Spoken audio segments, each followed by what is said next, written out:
Zhvillimi më i fundit, siç e pat ju, ishte artikulli që shkroi me padronin e tij Aleksandar Vučić në Frankfurter Allgemeine Zeitung, në të cilën i thonë Europës nuk ka nevojë të jemi antar me të drejta të plota në Bashkimin Evropian, sepse nënkuptohet rregullat nuk i zbatojnë dot, kriteret nuk i plotësojnë dot, por na jepni tregun, pra me një fjalë, ky argat u rikthyet tek Ballkani i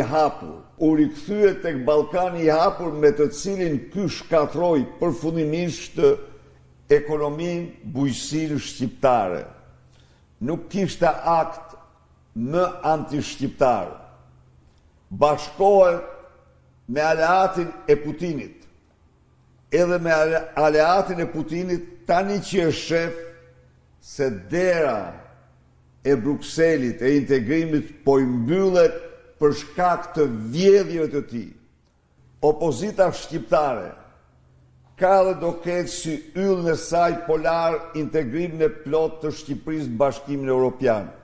Integrimin e bazuar në merit, e bazuar në funksionimin e shtetit ligjor, e bazuar në kriteret dhe standardet demokratike.